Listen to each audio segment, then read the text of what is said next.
नमस्कार, मी आशू आपल्या किचन पिनमध्ये आपल्या YouTube परिवाराचं मनापासून स्वागत करते।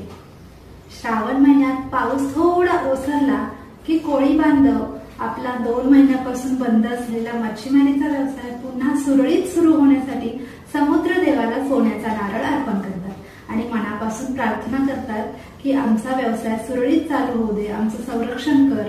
आणि म्हणूनच ह्या दिवसाला नारळी पौर्णिमा असं म्हटलं जातं।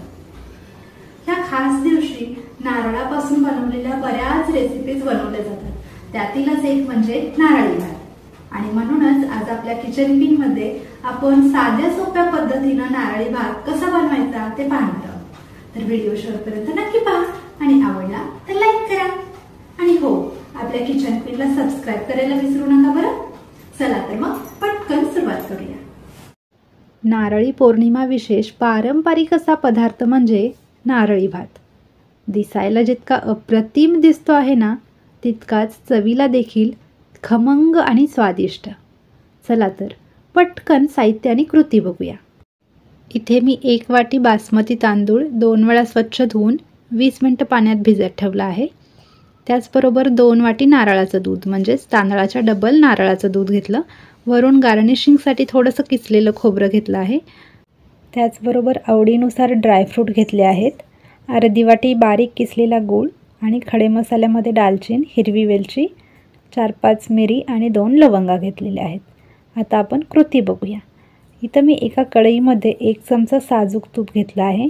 तूप चांगलं पातळ करून घ्यायचं आणि ह्याच्यामध्ये आपण आता सगळ्यात आधी ड्रायफ्रूट भाजून घेणार आहोत। तर पहिल्यांदा मी काजू आणि बदामाचे तुकडे घालते। ह्याला एक अर्धा मिनिट आपण व्यवस्थित भाजून घेऊया।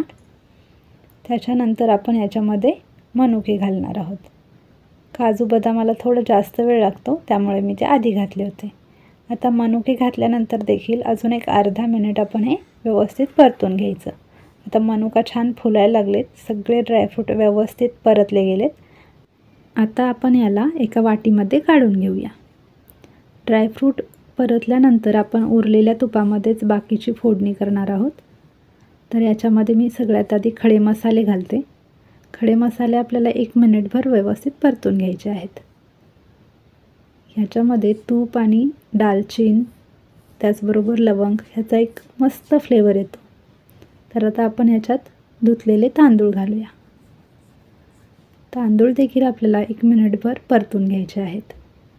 तांदूळ परतताना हलक्या हाताने परतायचे, म्हणजे तांदळाचे शीत मोडत नाही, तांदूळ तुकडा होत नाही। हलक्या हाताने 1 मिनिटभर व्यवस्थित परतून घ्यायचं। सगळ्या तांदळाला तुपाचा फ्लेवर लागला की भात असा मोकळा मोकळा होतो, त्यामुळे छान परतून घ्यायचं। त्यानंतर आपण याच्यामध्ये नारळाचं दूध घालणार आहोत। बऱ्याच जणांचा असा समज असतो की नारळाचं दूध शिजल्यानंतर फाटतं, त्यामुळं भात आपला खराब होईल की काय, पण असं अजिबात नाही आहे।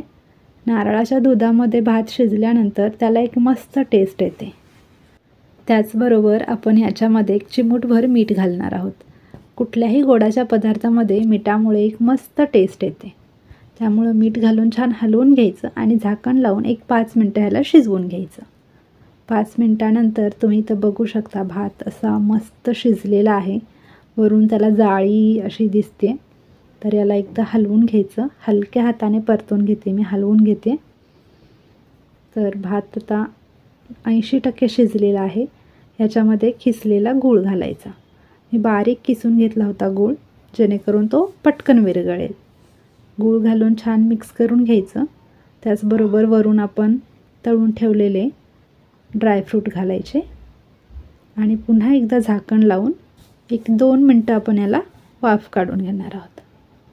आणि आता 2 मिनिटानंतर तुम्ही इथं बघू शकता मस्त वाफ आलेली आहे।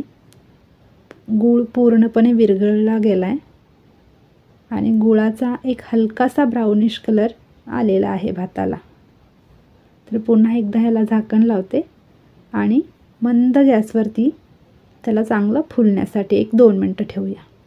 आणि 2 मिनिटानंतर आपला भात एकदम परफेक्ट शिजलेला आहे आणि इथं बघू शकता एकदम मोकळा मोकळा मऊ मऊ असा भात आपला तयार आहे। आता याला काढून एका बाउलमध्ये घेऊया आणि वरून खोबऱ्याचं गार्निशिंग करूया. तर अशा प्रकारे नारळी पौर्णिमा विशेष नारळी भात तुम्ही देखील नक्की ट्राय करा आणि कसा झालाय मला कमेंटमध्ये सांगा. पुन्हा भेटूया नवीन रेसिपी.